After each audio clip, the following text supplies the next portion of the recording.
নষ্ট হয়ে যায়। ঠিক কিনা জোরে গান? আল্লাহ পাকের ইনসাফ ঠিক আছে কিনা জোরে গান? সুতরাং ওই আদল, ওই ইনসাফ আপনাকে আসতে হবে। আমরা অনেক সময় বলে থাকি ইসলামী স্টেট হলে পরে চোরের হাত কেটে দেওয়া যাবে। ঠিক কিনা জোরে গান? আরে কথা বল না কেন? চোরের হাত কাটা কি এত সহজ? তফসির মাহফিল কাকে বলে মিয়া? ওয়াসারিকু ওয়াসারিকা ফাকতাউ আইদিয়াহুমা। নারী হোক পুরুষ হোক, কোরআনের বিধান হচ্ছে ইসলামী স্টেট, ইসলামিক পার্লামেন্টের আইন বিধান হচ্ছে কিয়ামত পর্যন্ত চোরের হাত কেটে দিতে হবে। ঠিক কি আছে? কার আইন? জোরে গান না কে? কার আইন? আরে আল্লাহর আইন ঠিক আছে। আল্লাহর আইনের মতলব বুঝেন কিছু? কোরআন ঠিক বুঝেন। ইসলাম আপনার কোরআনের আইনের বিধান কি? আল্লাহ বলেছেন, রাসূল বলছেন, আমার বেটি ফাতেমা যদি চুরি করত আমি হাত কেটে ফেলতাম। কে বলছেন? কথা বল না কেন? তাহলে কোরআনের আইনটা, কোরআনের আয়াতটা জোর বাড়ছে না? রাসূল বলছে আমার মেয়ে ফাতেমা যদি চুরি করত আমি মুহাম্মদ রাষ্ট্রপতি, রাষ্ট্রপ্রধান, বিচারপতি, আমি ফাতেমার হাত কেটে ফেলতাম। ঠিক কি না? এই কথাটা বলার দ্বারা কোরআনের আইনের দামটা কমছে না বাড়ছে? ওই আয়াতটা প্রতিষ্ঠিত রাসূল করছেন না আর কেউ করছে? তো সেটা আমরা মানবো না। মানে কেন মানবো না? বুঝতে চেষ্টা করতে হবে আপনাকে, মাথা ঠান্ডা করতে স্থির বুঝতে হবে। খালি হ্যাং নাম ত্যাং নাম, ওই সরকার এই সরকার সাবধান কয়া হারে তফসির মাহফিলের সময় নষ্ট করার কোনো প্রয়োজন হয় না। ঠিক কি আছে? কথা বুঝতে হবে আপনাকে। আল্লাহ পাক আইন করেছেন, বিধান করেছেন, কোরআন শরীফ ওয়াসারিকু ওয়াসারিকা, চোরের হাত কেটে দাও। বাংলাদেশে যদি ইসলামী স্টেট এসে যায়, বাংলাদেশ সরকার গাইলে আসিয়া ইসলামী স্টেট কায়েম করিয়া হাত কাটার অধিকার রাসূল পাক সাল্লাল্লাহু আলাইহি হাদিস থেকে দেওয়া হয় নাই। জোরে কাবি সুবহানাল্লাহ। তাহলে কি হবে? কি হবে তাহলে? তাহলে তো কোরআনে আইন মিথ্যা হয়ে যায়। ঠিক না জোরে খান? তাহলে বিষয়টা কি? বিষয়টা হচ্ছে আল্লাহ হচ্ছেন কি জানেন? আল্লাহ সে মদ খাও, জেনা করো, ইসলাম মানুক আর না মানুক, বান্দাকে আল্লাহ ভালোবাসেন। ঠিক কি না জোরে কথা বলেন? বান্দাকে আল্লাহ কি করেন? ভালোবাসেন। আমার কি? তুই মোর বাড়ি ঠেলাছিস, মুই তোর বাড়ি ঠেলাম। ঠিক কিনা জোরে? তুই মোক ফেরত থুছিস, মুই তোর ফেরত থুম। এই হলো তোমার মুসলমানিত্ব। ঠিক কিনা জোরে? আল্লাহ হেদায়েত নসিব করুন সবাইকে, আমিন। কারো কলার থাকবে না, কারো রক্ত থাকবে না। আজকে তুমি আছো, কালকে আরেকজন আসবে। বিগত 16 বছর একজন ছিল, বিগত বছরের পর আর একজন আসবে, তারপর আর একজন আসবে। একক ব্যক্তি রাজত্ব করলে আবু জেহেল মরিবার লাগিন না। হ্যাঁ ঠিক কিনা বলেন? তখন আজও ফেরাউন, হামান, সাদ্দাত এরা রাষ্ট্র পরিচালনা করত। ঠিক কিনা বলেন? আমাদের রাসূলের উম্মতের ভিতরে 450 বছর, কয় বছর?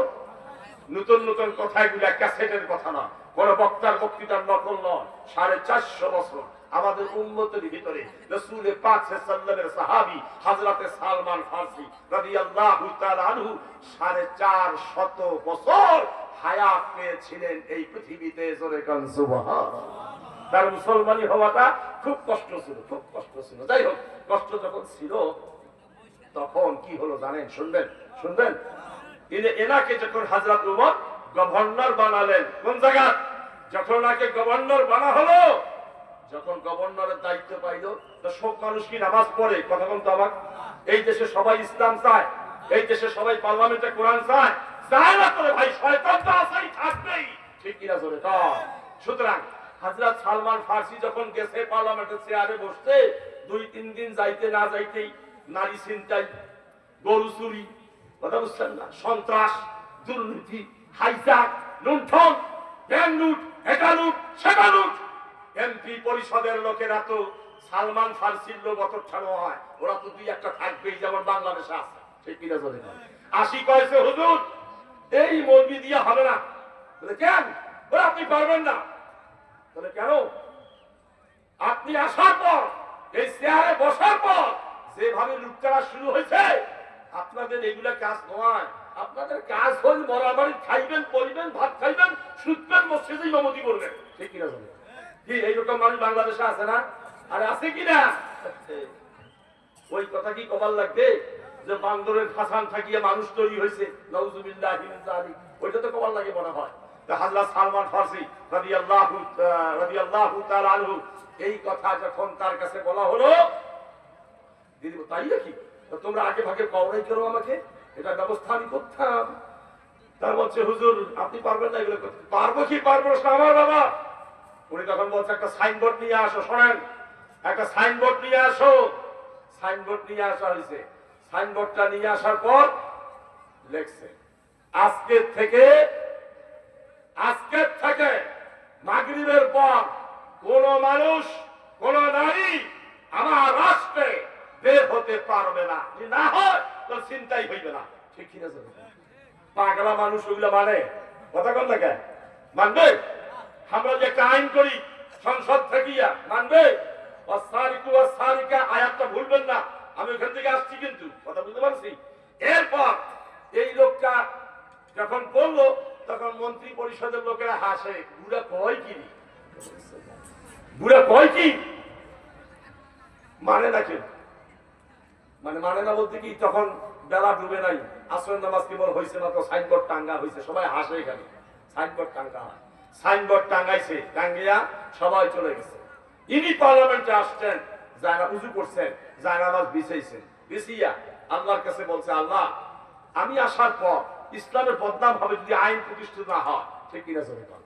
কোরআনের বদনাম হবে যদি আমার দ্বারা কোনো ক্ষতি হয়। আল্লাহ আমার তো শক্তি নেই, আমার শরীর তো লোহা নয়, স্টিল নয় যে গুলি করলে গুলি লাগবে না। ঠিক কিনা? জোরে বল। আঘাত করে আঘাত পাবো, তোমার হাবিব পেয়েছে, আমি কেন পাবো না? সুতরাং আমি রাষ্ট্র পরিচালনার দায়িত্ব তো নই, আমি মাত্র গভর্নর, আমাকে একটা জায়গার দায়িত্ব দেওয়া হয়েছে, এখানে এইরকম হাইজা আক্রমণ চলছে, আমি একটা সাইনবোর্ড লাগাইছি, আমার করার কিচ্ছু নাই। আল্লাহ তোমার কাছে মেহেরবান, তোমার কাছে দয়া আর মায়া আর উদারতা ভালোবাসা আন্তরিকতা তোমার কাছ থেকে আমি চাই, এই সাইনবোর্ডটা সম্মান রাখিও, এই সাইনবোর্ডটা সম্মান রাখিও যে আমি বলেছি কোন মানুষ তোমরা মাগরিবের পর থেকে নিয়ে ফজরের আযান পর্যন্ত বের হবে না, এরা নাও শুনতে পারে। ঠিক কিনা? জোরে। এই কথা যখন হযরত সালমান ফারসি রাদিয়াল্লাহু তাআলা আনহু বলা আরম্ভ করছেন, আল্লাহ পাক তার দোয়াটাকে মঞ্জুর করেছেন। জোরে কোন সুবহানাল্লাহ। ভাইরা আমার, উদউনি আস্তাজিব লাকুম, নারী হও পুরুষ হও আল্লাহ পাক তোমাদের দোয়াকে মঞ্জুর করেন। ঠিক কিনা? জোরে কোন। আমরা দোয়া করি, আল্লাহ দোয়া মঞ্জুর করে না। ঠিক কিনা? জোরে কোন। আমি কথা লম্বা করব না, বক্তা এসে যাচ্ছে, আমি কথাটা বলে দেই। হযরত সালমান ফারসি এই দোয়া করার পর আল্লাহ রাব্বুল আলামিন মাগরিব থেকে সন্ধ্যা পর্যন্ত জঙ্গল থেকে সমস্ত বাঘ, হিংস্র জানোয়ার, হাতি সবাই এসে ডাকাডাকি আরম্ভ করা, হুঙ্কার ছাড়লো যখন ভয়ের চোটে কোন যুবক যুবতী রাস্তায়, কোন সন্ত্রাসী ডাকাত চোর আর আসতে পারলো না। জোরে কোন সুবহানাল্লাহ। রাষ্ট্রে ইসলামী স্টেট কায়েম হয়ে শান্তির সাথে মানুষ বসবাস করতে পেরেছে। ঠিক কিনা? জোরে ভাইরা আমার, আমি বলতেছিলাম ওয়াসারিকু ওয়াসারিকাতু ফাকতাউ আইদিয়াহুমা, সব নারী হোক পুরুষ হোক হাত কেটে দিতে হবে। ঠিক কিনা? জোরে কোন। আমি দ্বিমত পেশ করলাম, এই দ্বিমতের ভিতরে আপনাকে ব্যাখ্যা শুনতে হবে। এই রাষ্ট্রে যদি সরকারি ভাবে কারো চাকরির ব্যবস্থা না হয়, চোরের গতি না করা হয়, মানুষের অভাবের প্রতি লক্ষ্য না করা হয়, স্টেট থেকে যদি মানুষের পরিত্রাণ দেওয়া না হয়, যতক্ষণ পর্যন্ত সম্ভব হবে না ততক্ষণ পর্যন্ত ওই আইন প্রতিষ্ঠা করার অধিকার কারো থাকবে না। সুবহানাল্লাহ। ভাইরা আমার, আল্লাহ রাব্বুল আলামিন আমাদের হেদায়েত নসিব করুক, নামাজ পড়ার তৌফিক দান করুক, সবাই বলেন আমিন। কি বিরক্ত হইলেন নাই কেউ? কথা বলে বিরক্ত হয়েছেন? ওদের কিছু লোক ওইদিকে তাকে আছে, তাকাই কি আছেন, মানুষ তো আসবে, মেহমান তো আসবে, দেখবেন। এখন দেখেন, ভালো করে দেখেন, যত দেখান দেখছেন দেখা গেছে। আল্লাহু আকবার। আল্লাহ পাক বলছেন আলেমের চেহারা দেখলে 10টা ছবিরা করে মাফ হয়ে যায়। জোরে কোন সুবহানাল্লাহ। কিন্তু আমি যখন কথা বলছি ওই সময় যদি দেখা দেখি আরম্ভ করেন, আলোচনার গতি ধারা নষ্ট করেন, তখন ছবিটা করে মাফ হইবে না, কবিতা 3টা জমা হইবে। আল্লাহ আমাদের সকলকে হেফাজত করুক, আল্লাহ আমাদের সকলকে মাফ করুক। আমার কথায় কাউ বেজার হয়েছেন? ওরকম বেজার হয়েছেন? বেজার হন না, শান্তি মতো থাকেন, ভালো মতো থাকেন, নামাজ আদায় করেন, নিজের বউগুলাকে পর্দা রাখার চেষ্টা করেন, বেড়ার থেকে যেগুলো গরু দিচ্ছেন ওগুলা বাপদান যদি ইসলাম চান। ঠিক কিনা? ওগুলাও করবেন, এগুলাও করবেন, বেড়াকির স্কুলও ছাড়া ছোট পাঠাইবেন, ফির মক্তব মাদ্রাসা মৌলবি থিয়া ছাওয়া নাই, ছাত্রী নাই, কিছু নাই, ইত্যাদি খেলা দেখাইবেন। আল্লাহ বোধহয় তোমার মতন বোকা সাজছে। ঠিক কিনা? সুতরাং আমি আয়াত পড়ছি, সব মনে আছে, সব আয়াতের কথাগুলো আমি বললাম। ইত্তাকুল্লাহ ওয়াল তানজুর নাফসুম মা কদ্দামাত লিগাদ পর্যন্ত আমি গেছি, এরপর আগাইতে পারলাম না। এই লিগাদের মধ্যে তিনটা শব্দ, তিন অক্ষরে, তিন দিক নির্দেশনা আলোচনা, আরো 3 ঘন্টা সময় লাগবে। ঠিক কিনা জোরে কন? শেষের কথাটা বলি, ইন্নাল্লাহা খাবীরুম বিমা তা'মালুন। তো সবগুলা বিষয়বস্তু আল্লাহ জানে কি জানে না জোরে কন? জানে কি জানে না? কি জন্য এসে বসছো, কি জন্য আসো, বক্তৃতা তোমার ভালো লাগেছে কি খারাপ লাগেছে, কোনটা পক্ষে বিপক্ষে, এই যে হিসাব নিকাশ গুলো করতেছো, এগুলো সব আল্লাহ জানে। জানে কিনা জোরে কন? কাজে আমরা ভালো হয়ে যাই, জুমারবাসী, জিল্লাবাসী, সবাই আমরা ভালো হয়ে যাই। ওই সমস্ত বক্তাদেরকে নিয়ে আসে ইসলামের ব্যবসা আমরা বন্ধ করে দেই। পারবো আমরা ইনশাআল্লাহ? জোরে কন পারবো? ইয়ং জেনারেশন, তোমাদের 50 জন সংগঠনের লোক থাকে, আল্লাহর রাস্তে 2-1টা বাদ দিয়ে বাকিগুলো কেউ নামাজ পড়ে না। ঠিক কিনা জোরে কথা বল? আমার কথায় কেউ দোষা হবে না, আমাকে গুলি করলে আমি মরে যাব, কিন্তু কথাটা আমার কিয়ামতের দিন ওসল হবে। ঠিক কিনা জোরে কন? তোমরা নামাজ আদায় করবা, মাহফিল করবা, ঠকাইবা না। ওই কত যে কান্দন, কত যে দেখা শুনে মাহফিল করে করিটরি, বক্তা কোনটা গেল, ওই ইয়ং জেনারেশন কুত্তি গেল, পাবলিক কুত্তি গেল, বক্তা বসি কান্দেছে। ঠিক কিনা জোরে কন? এইগুলা হিসাব কোন সময় হয় জানেন? যখন আপনি যেমন হবেন, আমি যেমন হব, আপনার আমার কামাতা দিল তো তুই জয়সা করেগা ওয়াইসা পারেগা। ঠিক কিনা জোরে কন? তুমি যেরকম করবা ওই রকম হইবে। হেদায়েত হইলে কোনো অসুবিধা আছে? ভালো হইলে কোনো অসুবিধা আছে? আল্লাহ রাব্বুল আলামিন আমাদেরকে বুঝা তৌফিক দান করুন। সবাই বলেন আমিন। আমাদের মুআজ্জিজ মেহমান, বয়স ছোট হইলেও আমাদের প্রধান মেহমান। ঠিক কিনা জোরে কথা বল না কেন? প্রধান মেহমান, প্রধান মেহমান আমাদের ইজ্জত দিবার লাগবে, সম্মান দিতে হবে, মর্যাদা দিতে হবে। আমার তো ভয় হয়েছে যদি ওই যে বুঝেন না, ওই যে সমাধানে গান কবার না পায়, ওই পাবলিক স্কুলকে দিকে হয়েছে চল চা খায় আসি। ঠিক কিনা জোরে এগুলো যেন না হয়। কেউ উঠবেন না, যথা সময় মুনাজাত না হওয়া পর্যন্ত কেউ উঠতে পারবেন না। ঠিক কিনা জোরে কন? অনেকক্ষণ থেকে বসে আছেন, কোনো কথা কয়নি, আমি স্লোগানও দেন নাই। একটা জোরে সোরে স্লোগান দেন তো, বাহিরত কায় কায় আছে ওই আসুক। আল্লাহু আকবার, নারে তাকবীর। এই লোকে দেখছেন কত আলসিয়া লোক, এগুলো বুঝছেন? একটা লোকে হাত ধরেছে, একটা লোক ওই পাশে বক্তা তো হামান নয়, কথা বুঝছেন তো?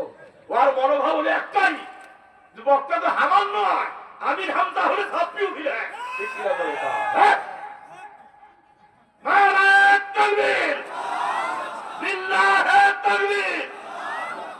আমি আলোচনা এতক্ষণ আপনাদের কইলাম, কারো বিরোধিতা করছি বলি নাই, আমি জিনিসটা আপনাকে বোঝানোর চেষ্টা করছি। আমি যদি আপনার সাথে প্রতারণা করি, আমার মতো মৌলবীকে আপনাকে বাদ দিতে হবে। ঠিক কিনা জোরে কন? এইরকম বাংলাদেশে যারা আপনাকে দিয়ে প্রতারণা করছে তাদেরকে বাদ দিতে হবে। আলিম ওলামা পীর মাশায়েখ হাক্কানি আপনাদের কোনদিন ক্ষতি সাধনের পিছনে লাগতে পারে না। ঠিক কিনা জোরে কন? আল্লাহ রাব্বুল আলামিন আমাদের সকলকে হেফাজত করুক। স্লোগানটা আমার মন মতো হল না, আরেকবার দিই, নারায়ে তাকবীর। না এই লোকগুলো হাত তুলে রাখেন, নারায়ে তাকবীর। এইবার হয়েছে আরেকবার, নারায়ে তাকবীর। হাত নামা। আমি ইসলামের দুশমনেরা হুঁশিয়ার সাবধানে কথা বলবো না, একটাও ইসলামের শত্রু নাই। ইসলামের নাম নিয়ে বেনামাজির হিসাব নাই। ঠিক কি বলবো? কথা কোন থাকে? বেনামাজির হিসাব নাই। এই জন্য আমি স্লোগান দেবো না ওগুলা। ইসলামের শত্রুদের হুঁশিয়ার সব জোর মানে কি? তোমরা গামছাবন্দি কর। ঠিক কি বলবো? তোমরা গামছাবন্দি কর আর পুলিশ ভয় খাওয়া যায়। ঠিক না? এই জন্য 144 জারি করে। বাপর ভাই বা স্লোগানের খেলা কিনি, আমরা যে মাইর খাবো ভাই, আমাদেরকে মাইর খাওয়ার একটা উসুল পয়দা করতে হবে। সেই উসুল দিয়ে আপনি আগান, কোনো অসুবিধা নাই। আমার উপর কাউ বেজার হলেন নাকি? আলহামদুলিল্লাহ, আমার বয়স 63 থেকে 64 বছর চলছে, আর 34 বছর কাছাকাছি হয়ে গেছে বক্তৃতার বয়স। কথা বলছি, আমি যখন বক্তা সং সাইদির চুল পাকে নাই, দাড়ি পাকে নাই, আমি তখন একসাথে বক্তৃতা করতাম। সাইদির যে ওস্তাদ ছিল ওগুলো তো আপনারা চেনেন না, খালি এবার আসি নাচে। কথা বুঝছেন তো? আর আমাকেও নিয়ে আসেন দেখেন, আমিও নাচ করবো। আব্দুল ওয়াহাব বুলবুলি নাম শোনেন নাই আপনারা? সাইদির ওস্তাদ, আমরা একসাথে সুদিয়ে কই সাইদিকে আল্লাহ নিয়ামত দিছে, আসলে নিয়ামত দিছে। ঠিক কিনা জোরে কর? যুক্তিবাদী আজকে বুড়া হয়ে গেছে, মহিউদ্দিন খান আজকে নাই, মুফতি আমিনী নাই, মাওলানা আড়াই হাজারি সাহেব নাই, এমদাদুল হক আড়াই হাজারি নাই, মুফতি আমিনী নাই, মাওলানা আমিনুল ইসলাম সাহেব নাই, মাওলানা শামসুদ্দিন কাসিমি সাহেব নাই, মাওলানা মাজহারুল ইসলাম সাহেব নাই, হাবিবুল্লাহ মেসবাহ। তখন ইয়ং মানুষ একই সাথে আমরা চিটাগাঙ্গে বক্তৃতা করতাম, দিনাজপুরে, ঢাকা, চকবাজারে বক্তৃতা করতাম, সেই মানুষগুলা আজকে দুনিয়ার নাই। আমার আল্লাহ থইছে, এখনো কেমনি থইছে কি বলছেন নাকি? আমি ইসলামী স্টেট দেখতে চাই, আমার মনের আশা, ঠিক কিনা জোরে কর। না হলে মাইস ছাড়া কোনো খাতির নেই, ঠিক কিনা জোরে কর। যারা বা ইয়াজরিবু জালমান ফাহুয়া মাজরুবুন, মিজানের এই গর্দান দিয়ে আমি শেষ করলাম। ওয়া আখির দাওয়ানা আলহামদুলিল্লাহি রাব্বিল আলামিন। আসসালামু আলাইকুম ওয়া রাহমাতুল্লাহি ওয়া বারাকাতুহু।